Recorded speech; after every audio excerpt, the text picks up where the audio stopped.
continues today with our webinar, Charitable Remainder Trust. What are they and how do you establish one? Brought to you by our Office of Plan Giving in partnership with the SJSU Alumni Association and special events. We will start off with brief etiquette items, followed by the presentation, and we'll conclude with a Q&A session.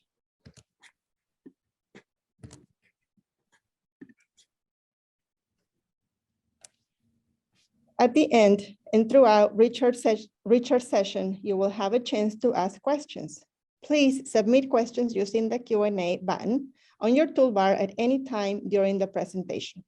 There may not be time to answer every question during the Q&A, but we will download the chat and follow up with any unanswered questions in the next few days. Please keep comments appropriate or we will remove you from the webinar. Please be aware that we are recording today's event and it will be available to view on our website in the near future. Along with Randy, Director of Plan Giving, we will monitor the chat in the Q&A sections.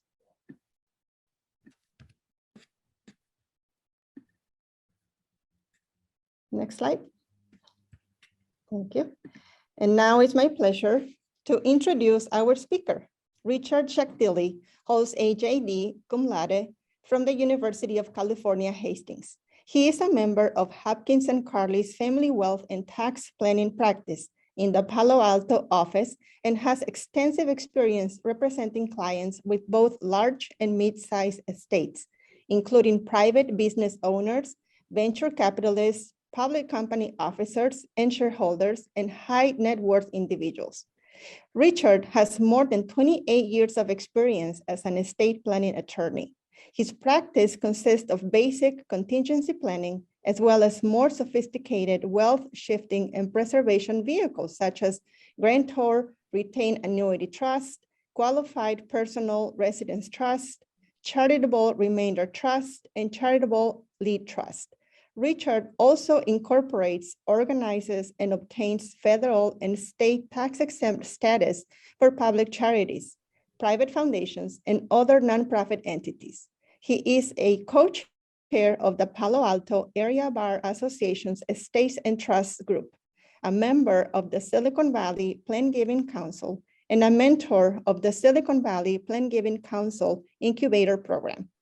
This and ongoing seminars support SJSU's mission as a center of knowledge, including estate planning and financial literacy. Without further ado, welcome, Richard.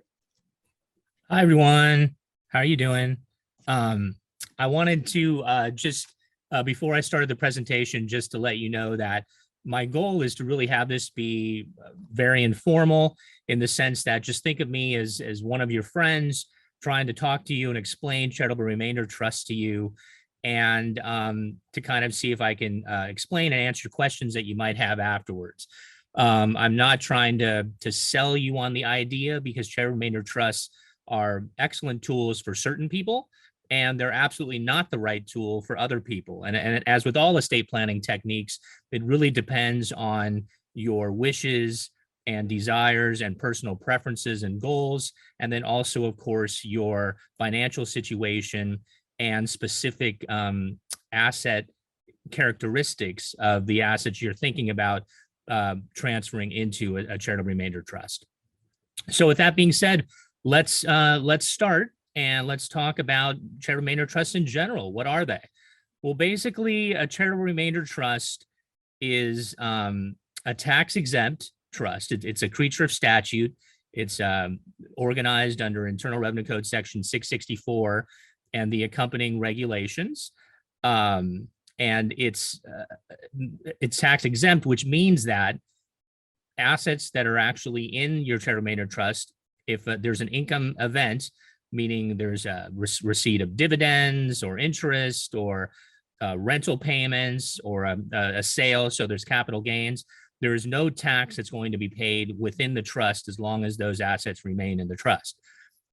Now, another thing of charitable remainder trust is that it's a lifetime vehicle, which means that it's for the benefit of one or more individuals, either for their lives or for a term of years not to exceed 20 years. So when distributions are made to those people, then there might be taxable implications then for those people when they're receiving the trust assets. But as long as assets remain in the trust, they're going to be free from taxes, with the exception of what we call unrelated business taxable income, which I'll get into a little later.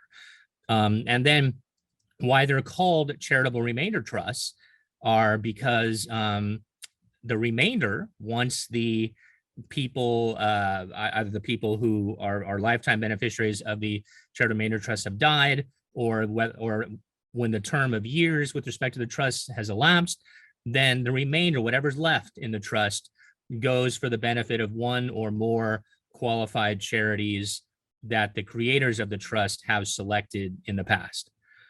Okay, let's move to the first slide.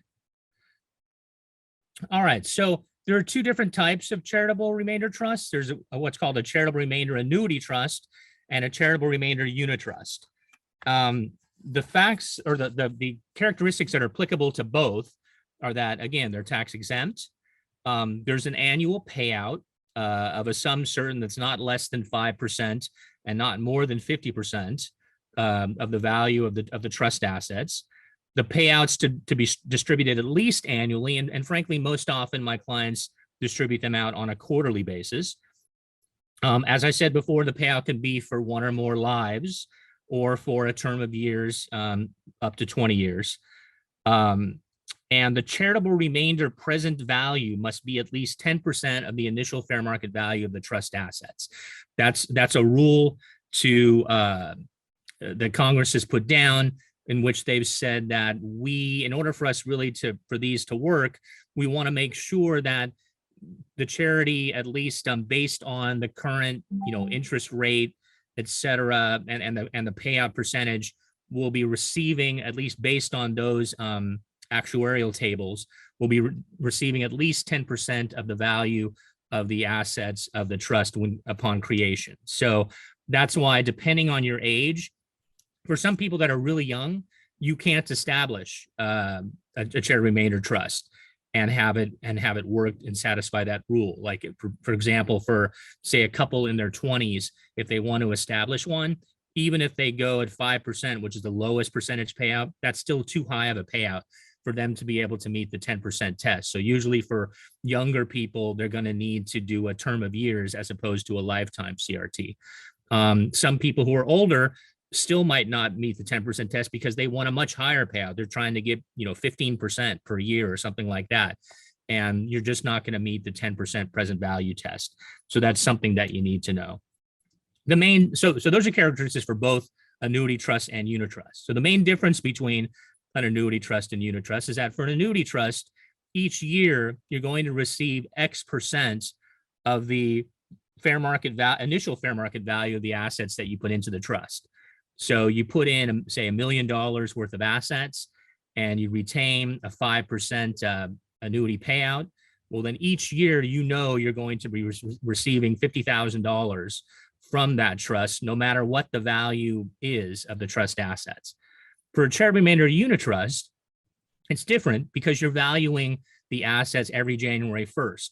So even if you put in $1 million in 1 year, the next January 1st, if you value the assets and they're worth, say, $1,100,000, then you're getting 5% of the $1,100,000 amount, and not, so that's more than $50,000. So that's the difference between a unitrust. Why?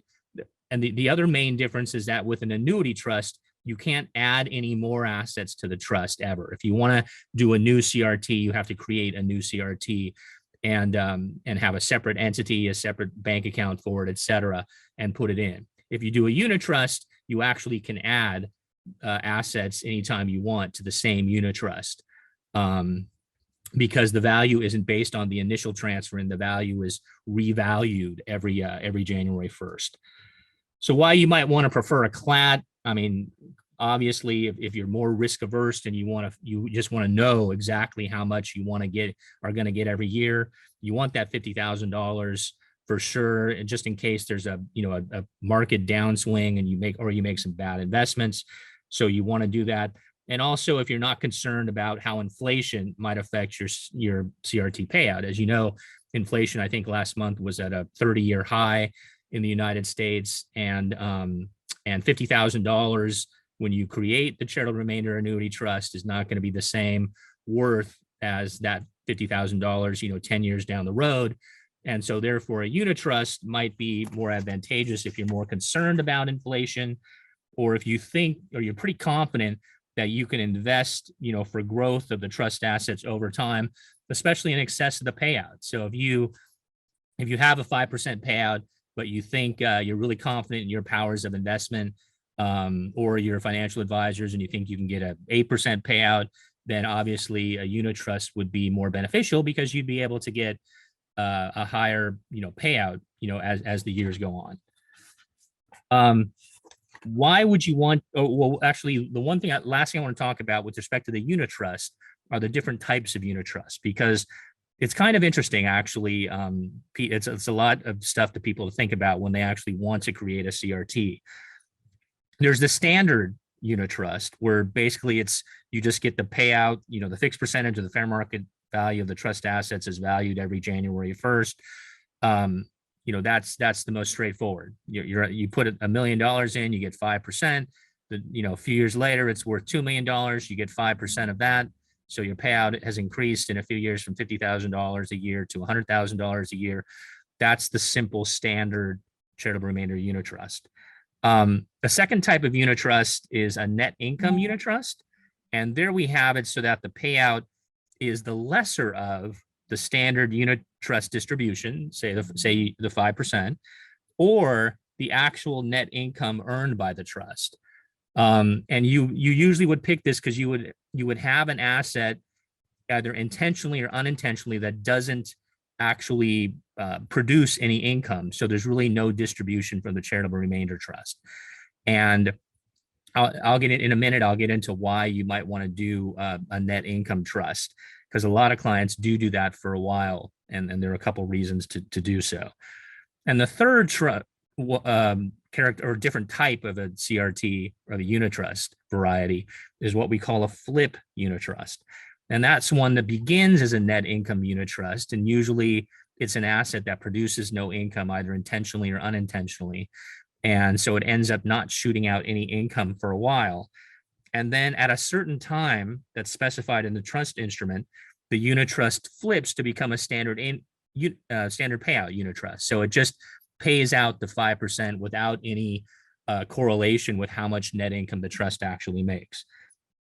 And the unitrust can flip on a specific date, which sometimes people do, or on the happening of a single event whose occurrence is not discretionary with or within the control of the trustee or any other persons. But there's an aside in the regulations where the Treasury Department has said that an event based on the sale of unmarketable assets or the marriage, divorce, death, or birth of a child with respect to any individual is not going to violate that rule. So most of the time, people either use a term of years, or they fund it with an unmarketable asset, and they just say that upon the sale of that asset, then the trust will flip into a standard payout unitrust. And so when we talk about reasons to establish the CRT and different types of scenarios, that's when I'll get into why you actually might want to do a flip unitrust. So let's talk about a few of those reasons. Obviously, to provide a future gift to one or more charitable charities while receiving an income stream, and typically for life.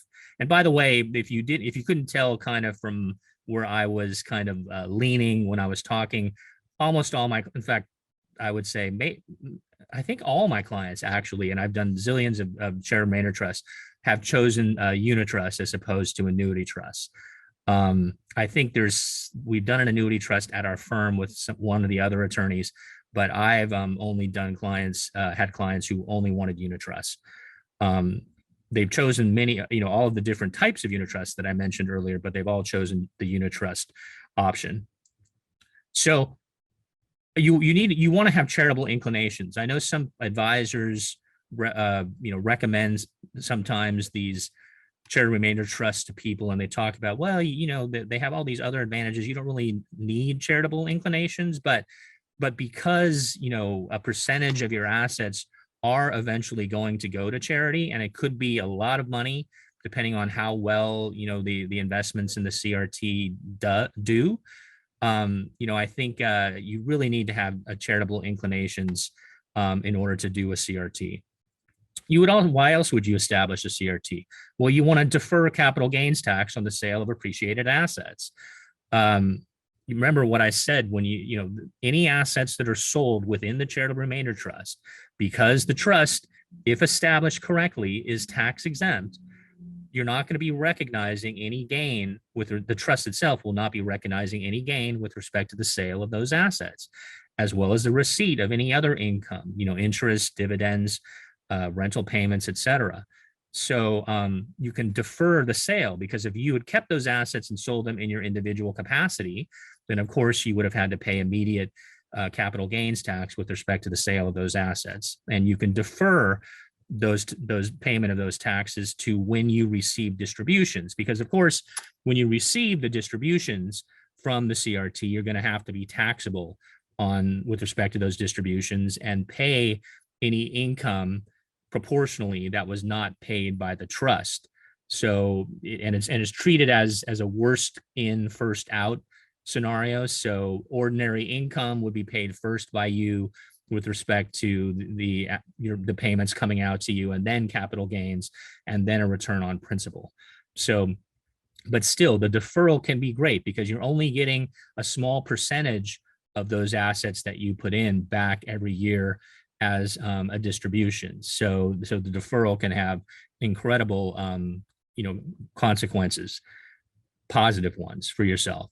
Another reason to establish a CRT is to diversify the assets that you own, because because of this tax deferment, you can put a single concentration asset portfolio that has a lot of built-in gain, and you can sell that and diversify and invest it, say, in some funds or many publicly traded stocks, any diversified portfolio, and you won't have to pay the capital gains tax that you would have had to pay it if you kept those assets and tried to diversify it in your individual names.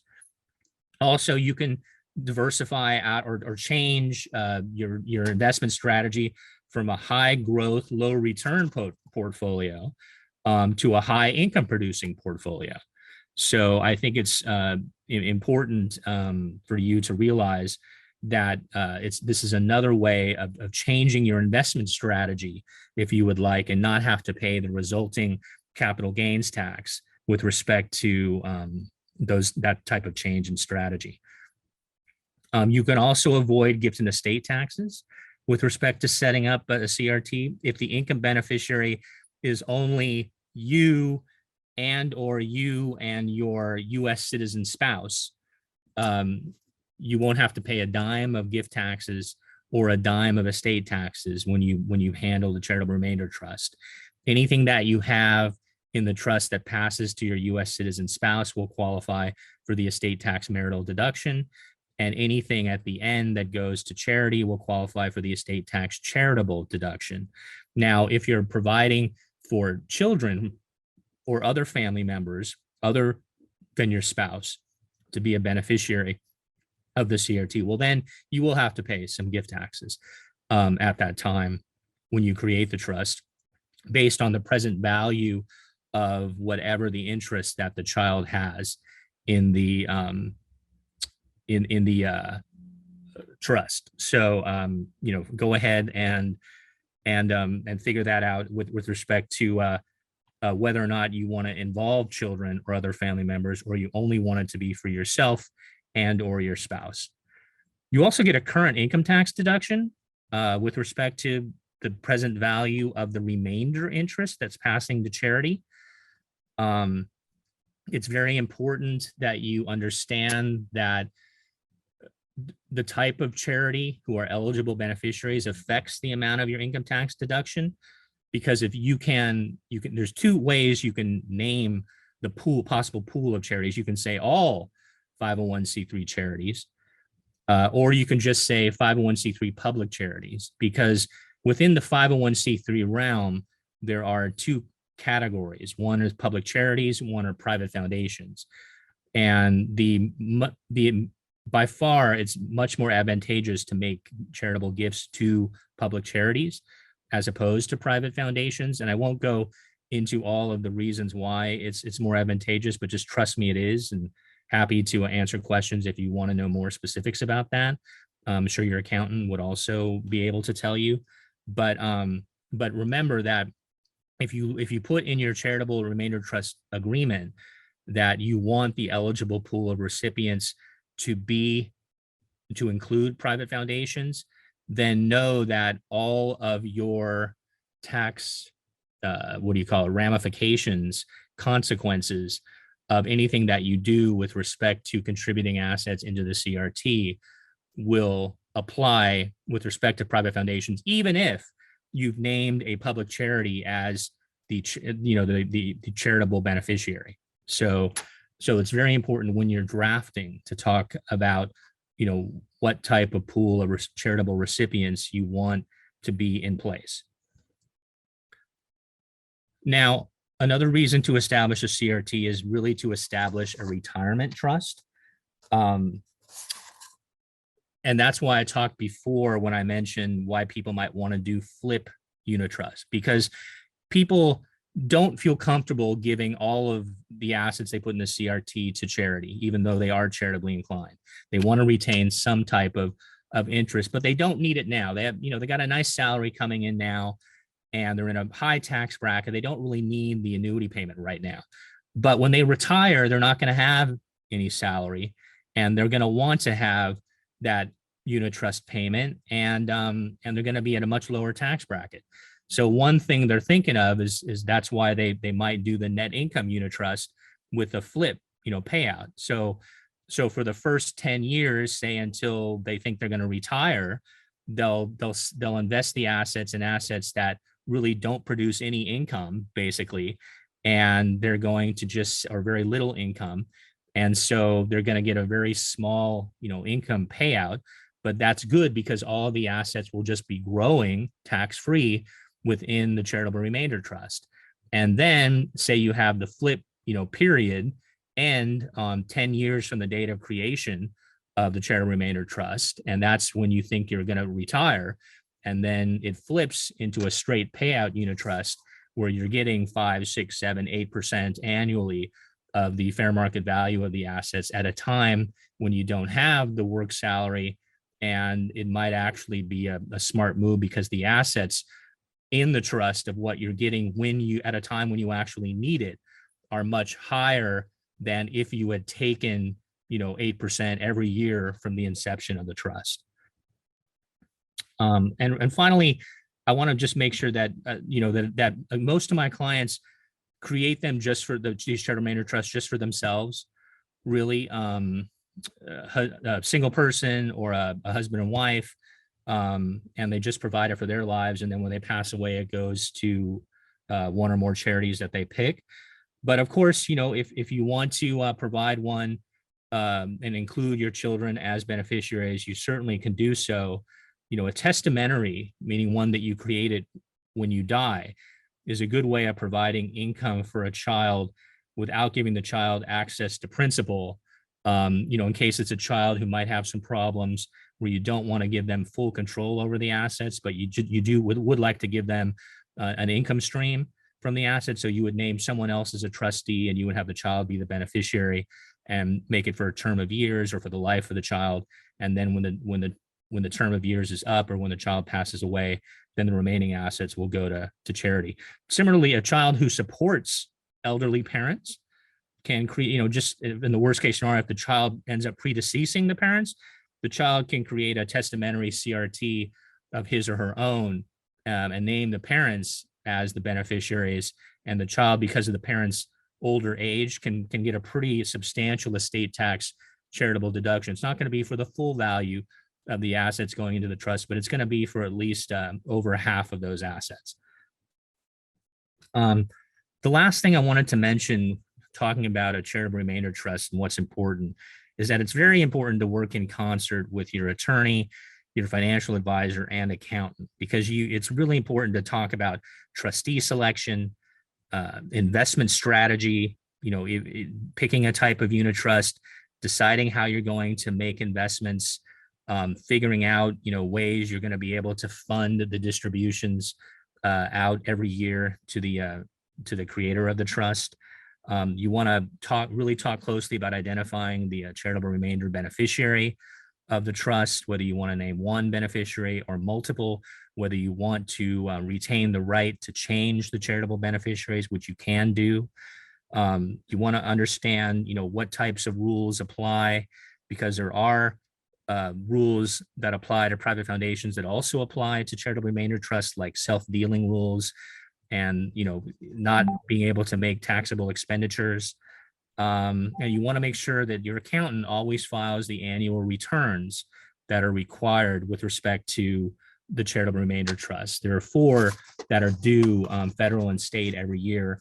And they're not that difficult to do, but you want to make sure that your accountants actually fill them out and complete them every year. We can move to the next slide, please. All right, let's talk about funding charitable remainder trusts with illiquid assets. There are some common issues for all illiquid assets. The first one is assignment of income. If a donor transfers appreciated property to a charitable trust after his or her rights to the sale proceeds have matured, he or she will personally realize the gain despite the fact that the sale was technically consummated by the charitable remainder trust. And the longstanding IRS position is that the proceeds are only attributable back to the donor if the donee is legally bound or could be compelled by the buyer to sell. However, there was a Ninth Circuit case called the Ferguson case, which really talked more about whether the sale was practically certain to occur. So they were actually less lenient than the IRS, which was surprising. But basically, this is a type of situation I get all the time.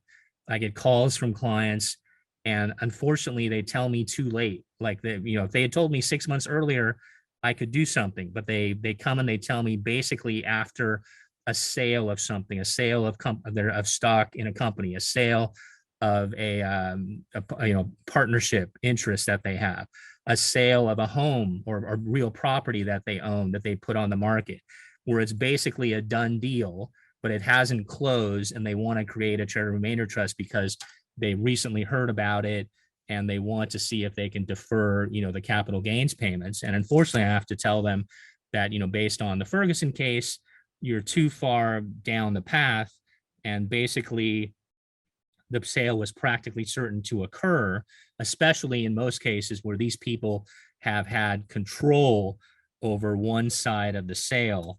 And I just have to tell them that it's too late, because even if you transfer to the CRT and the CRT is the actual entity that closes the sale, the IRS will still say, no, you sold the sale in your individual capacity, and then you transferred the cash to the CRT. That's how we're going to treat it.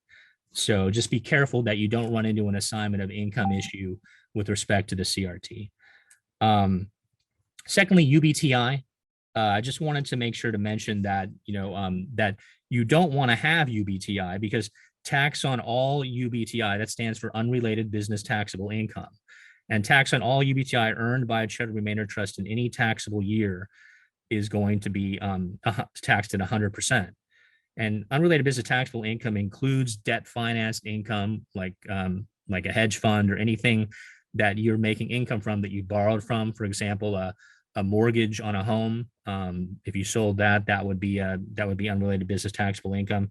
It also includes flow through income from an active trade or business, but it does not include, this is important, income attained through dividends, interest, rents, and capital gains. There's self-dealing, which is I mentioned earlier, is an aspect with respect to all charitable remainder trusts. And basically, between a charitable remainder trust and all of its disqualified persons, and the disqualified persons are basically the creators of the charitable remainder trust and their family members. And that would be all transactions between the charitable remainder trust and the disqualified persons are prohibited, even if they end up, actually helping the charitable remainder trust. So you just want to make sure there are never any acts of self-dealing. And then the appraisal rules themselves are very important, only because you want to take, and really this applies to outright gifts to charities of assets that you have, because it's just a strict liability rule that is strictly enforced by the IRS and the courts. In order to get the actual deduction on your income tax return, you have to follow these rules. So these rules apply to all property where the deduction claims exceed $5,000. You have to obtain a qualified appraisal from a qualified appraiser, and you have to attach an appraisal summary to the tax return on which the deduction is claimed. You don't need a qualified appraisal for gifts of unrestricted publicly traded stock or non-publicly traded stock not exceeding 10 grand. If the claim deduction is over $500,000, you have to include a copy of the qualified appraisal itself to the return. And there are some rules with respect to, when you need to get the appraisal, and also, the rules of what are a qualified appraisal and what is a qualified appraiser. Those are incredibly important. I can't stress it enough, because there are cases literally where the court has said that the claimed amount of deduction was not unreasonable. In fact, it was exactly the value of what you contributed to the property. But because you didn't meet these requirements to the letter, the court had no discretion but to deny the charitable income tax deduction. So always make sure that you follow the rules with respect to getting these appraisals with respect to transfers, whether it's to a charity itself or to a charitable remainder trust. Also, speaking of appraisals with charitable remainder trust, I did also want to point out that you might want to say, well, who values the assets of the charitable remainder trust if they're unmarketable? Yet remember, you have to value them, at least with a unitrust. You have to value them every January 1st. And that's a great question. And the answer is that the creators of the trust, who usually act as the trustees of the trust, can't value them themselves. The IRS just says, we don't trust you because there's too much, of an incentive for these settlors to not tell the truth and to value the assets as higher as what they really are. So basically, they can either you can either have a special independent trustee, someone who's independent from you, like a friend of yours, act and do the valuation, or you can actually have get a qualified appraisal. You can still just do it yourself, meaning the creators of the trust, who are the trustees, but you actually have to get a qualified appraisal from a qualified appraiser. And the IRS says that's okay if you don't want to appoint a special trustee. Okay, next slide, please. And so the last thing I wanted really to talk about mainly has to do with gifts of real estate to charitable remainder trust, because frequently I have clients who want to establish a charitable remainder trust and fund it with some sort of real estate, whether it's their own personal residence or a rental home or a business property or something like that. So there are a couple things you want to worry about, or at least consider. First is self-dealing. Now, if it's a gift to the personal residence, the donor has to move out prior to the gift. So it's really not a personal residence any longer, because the donor, if the donor was using it still as a personal residence while it was in the CRT, then that of course would be self-dealing, because that, and we just saw from the earlier slide that that's prohibited. And if it's a gift of a partial interest in a residence, whether it's a personal residence or a business property or a vacation home, a co-ownership as tenants in common with the CRT is not self-dealing. That's fine, actually, but you got to make sure that expenses are paid pro rata compared to the ownership. So if there's 50-50 ownership, all expenses need to be paid 50-50. And if if it's a vacation home and you want to use it while it's in the CRT, then you have to calculate what the fair market value rent would be for the time that you actually use the property, and actually pay it or pay half of it, into the CRT, because you need to reimburse the CRT for your actual use of the property. With the unitrust annuity payment, you want to make sure that you have enough in order to make the payment, and because you don't want to be rushed into a sale. And here's what I mean. You say, I'm going to downsize. I'm going to move into a smaller place. So I want to put in my home into a CRT, and it's got a huge amount of gain built into it. So I want to defer payment on that capital gains tax. Well, that's great. But the problem is that you put it, you're not even thinking about how you're going to make the payment from the CRT. So you've put the property in June, and we structure it so you can have the annuity payment not be on a quarterly basis, but on the latest date possible. but that's still December. So you would need to sell the home between June and September in order to come up with the actual payment. And that could be a problem. So one of the possibilities you could do is to put other assets in there enough to make at least the first year's annuity payment, because maybe you're thinking, well, I might not be able to sell the home in 6 months, but it's a pretty hot market and I'm almost positive I'll be able to sell it within 18 months. So you just say, I'm going to put enough stock in, for example, in order to make at least the first year's annuity payment. Or you can do what I mentioned earlier, that flip unitrust. So you would say that for the, maybe I know I'll be able to sell the property within 3 years. So I'm just going to say that there's not going to be any payment out to me for 3 years. And then on the 3-year date, then it'll flip to an actual standard unitrust. And so that gives you time. But this is why it's so important before you, it's not just, thinking, okay, I want to do the CRT and I know what charity I'm going to use and that's that. And I know what payout percentage I want. You really need to talk about the different strategies involved, like I've set forth in this webinar, to make sure that you have contemplated all different possible scenarios, both good and bad, that can happen during the lifetime of the CRT. The last thing is with respect to encumbered property. And let me just say that, for ease of everything, you don't want to transfer property that has a mortgage on it into the CRT because it's incredibly complicated and fraught with issues. Luckily, I've dealt with them before, and I have clients who just, they just had no other alternative, and the CRT really was in their best interests. So we ended up working with them, and letting them transfer encumbered property into the CRT, and they ended up being able to qualify and be able to do it. So let me just talk about the issues and rules here. A transfer of property that's subject to a mortgage is deemed to be a sale between the donor and the CRT at the time of the transfer, and thus self-dealing, unless the lien was placed on the property more than 10 years prior to the gift. So that's just a rule that either you meet that rule or you don't, because, and also the CRT can't assume the loan either. That's probably obvious. So you definitely can't have that, but that could happen if someone wasn't careful enough or being advised properly. But basically you want to make sure that if you transfer a mortgage into a CRT, you want to make sure the mortgage was placed on the property more than 10 years prior to the transfer into the CRT. The sales proceeds of a mortgage with respect to the CRT, if you do sell the property, you're going to have UBTI on that gain. And that's horrible because remember, I told you that there's UBTI, it's a 100% tax on the UBTI to the federal government. So what's the point of doing it? So the only way you get around this 100% tax is that there's a 10-year moratorium on the rule, meaning you would need to sell the property, the real property, within 10 years. But if the mortgage has to have been placed on the property more than 5 years before the gift, before the transfer of the CRT, and the property has to be held by the donor more than 5 years before the property was placed into the CRT.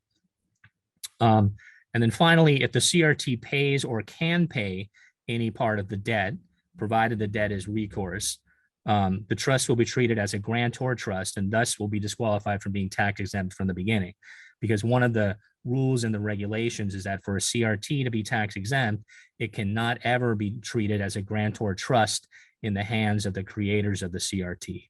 And there's a rule in the grantor trust section of the Internal Revenue Code that says that if you transfer to a charity and it can pay any part of the debt that you have, then that's treated as it's going to be treated as a grantor trust. So the solutions are basically to either pay off the debt before the transfers by using liquid assets or by borrowing against another property. And that's what happens most of the time, is that my clients end up paying off the mortgage on the property they want to put into the CRT, and they find some way to actually pay it off. Or you can see if you can transfer the mortgage from that property onto another property that's owned by the creator of the trust, or the donor can contribute only a partial interest in the property and agree in writing to pay the full amount of the debt from the donor's share of the property and further indemnify the charitable remainder trust against having to pay any share of the debt at all.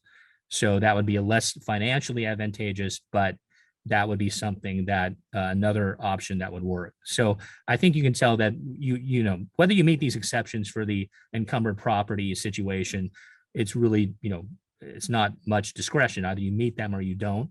But the whole goal is really to try to find some way to not have the mortgage on the property unless there's really no other option for you to do. Okay. So I think we can open it up to questions. If anyone has. Wow, thank you for all this great information, Richard. I wish I could, literally, I wish I could have talked for another half hour. I have so much more to go and so much more I wanted to elaborate. Gosh, I know this is such a rich topic and you just kind of scratched the surface. Exactly. So we do have some questions from the audience. Okay. One of them says, "Hi, Richard. I have a rental property I'm wanting to sell ASAP. It is currently in my living trust. Can I list it for sale now and transfer the funds upon sale into a charitable remainder trust? My goal is to avoid capital gain. I've owned investment property for over 20 years. Great question. The answer is no. You have to put the property into the charitable remainder trust first, and then let the charitable remainder trust list the property and sell it. And that would be the only way you can defer gain. Good. Next question. Can I serve as my own trustee for my own CRT? The answer there is yes.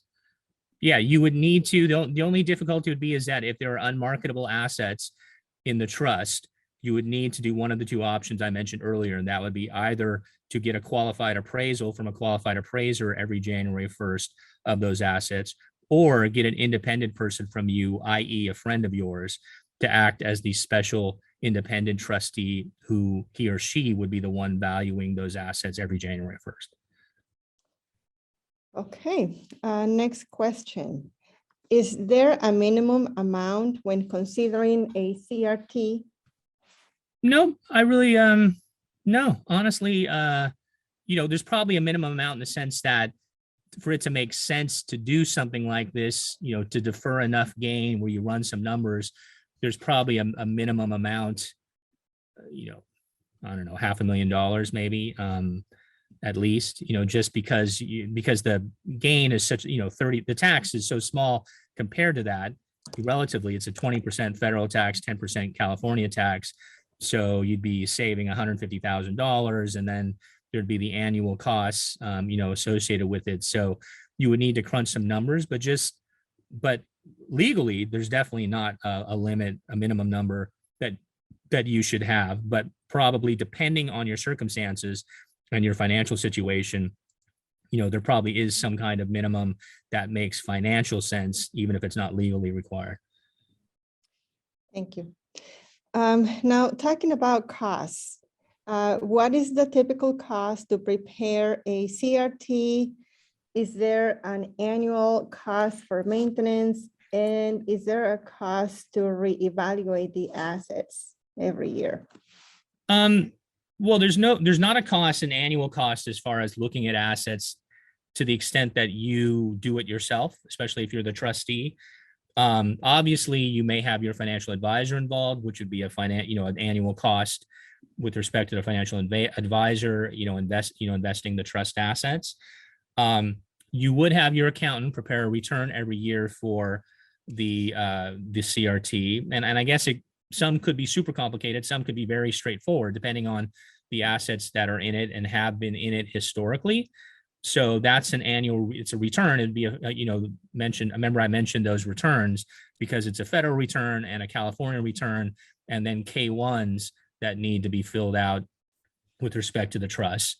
And then the setup costs, typically from start to finish, it all depends on how complicated the trust is and what research might have to go, in it. But probably on average, I would say that the cost to set up would range anywhere between, I don't know, $6,000 to $10,000, something like that, from start to finish.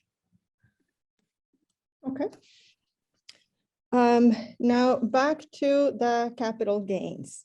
Can you explain again how capital gains are treated with a CRT? I avoid capital gains tax on making the gift to establish the trust. Do I completely avoid paying any capital gains tax? No. As I mentioned in my talk, it's only a deferral of the capital gains. The capital gains are always avoided when the assets remain within the trust. But when they're distributed out to you every year as part of the annual payout, you are going to have to treat that distribution probably as a return of capital gains with respect to the original sale. So you will eventually have to pay capital gains tax on what is distributed out to you, but you've still deferred it for a long period of time. And probably you've deferred some of it forever because you're never going to get all of the, capital gains paid out to you, during your lifetime. Okay, thank you. Another related question, can I place only a portion of, say, if it's my house or other property into a CRT rather than the whole amount? Yes, yeah, there are complicated issues, as I mentioned before, with respect to self-dealing, with respect to paying expenses pro rata. I mean, there are things that this is something I think you can do. It's always dangerous because you never know. You have to follow through with these for as long as that property is in the home. In the home. The property is in the CRT. You're going to always have to follow through on these rules. So it could be a pain to always have to make sure that you have to do it. But if you're meticulous about it, it's something you definitely could do. And you make sure though that you talk to advisors extensively beforehand before you actually establish this. Good advice. Thank you. So another question, who holds the actual assets of the trust? Do you also need to select an investment company? No, the trust itself holds the asset. So it would be, for example, if you transferred stock into the trust, you would just create an account. You'd create the trust, sign the trust, get a tax ID number for the trust, and then you'd open an account in the name of the trust at whatever financial institution that you had the stock at. And then you would just simply wire the stock from your account to the shared remainder trust account. If it's a piece of real property, you would just, once you set up the CRT, you would actually just deed the real property, over to the CRT. Okay, got it. Another question, can you describe potential pitfalls of net income and net income with a makeup CRTs, especially regarding the fluctuating markets? I don't know if there are pitfalls. It's just, the risk is you're just eventually not going to get as much overall from the CRT if you use a net income or a net income with makeup than if you just use a standard unitrust. Let's say we use the 5% example. If you use the standard unitrust, you're getting 5% of the value of the assets every year. If you use a net income, then you're getting, the lesser of 5% or the actual amount of income that's used, that's earned. And then if you have a makeup provision in future years, if the net income is more than what the payout is, and you have been running at a deficit in past years, you can get that makeup. But of course, there's no guarantee that you're ever going to have income in future years that's more. So there's risk of doing a net income or a net income with makeup CRT, and that you're never going to get as much as you would if you were doing a standard payout. Now, like I said, in the presentation, you might have to do a net income, for reasons, especially if you're funding the CRT initially with an illiquid asset, or it might be smart because you don't want to have income payouts. You don't want to have income payouts in the first 10 years, for example. I could talk about the quote unquote retirement charitable remainder trust, and you just want the assets of the charitable remainder trust to build so that there's a much larger pool that you'll be able to get 5% of, in 10 or 15 years once you're retired and you're ready to have a larger payout. But so there are advantages to having a net income, and there are potential risks as well. Okay, and another question I see, does the selection of an annuity or a unitrust affect the taxability on the distributions? Is there a different No, taxing? good question, but no. The annuity or the unitrust only affects how much you're going to get per year. Okay. And final question, how does the term of up to 20 years apply to the flip unitrust? Does the event have to occur prior to the 20 years, or what if 20 years passed and then there's no event? Yeah. Well, if you use the 20-year term, the trust is over in 20 years. So you would never pick the flip event to be even close to the 20-year term, because even if you pick the flip event to be year 19, then you're only going to get 1 year of payouts. So the flip event is usually, in fact, I'm not sure I've ever used a flip event in a term of years trust, unless it was just for like two or 3 years, something really short. Usually the flip is done for a lifetime trust, and the flip event is designed to occur many, many years before the deaths of the creators of the trust. Okay, well, those are all the questions that we. Okay, great. Yeah, thank Great you question. so much. And thank you everyone for joining us for today's virtual seminar. Our featured speakers in this Plan Giving seminar series are experts in a variety of fields, including estate planning, trust law, wealth advising, real estate tax, and charitable giving. They have graciously agreed to share their time and knowledge with the SJSU community, just as Richard did today. Our next virtual seminar will be taking place in January next year, and we look forward to seeing you then. Thank you and have a great day. Thank you. Thank you, Richard. Oh, you bet. My pleasure.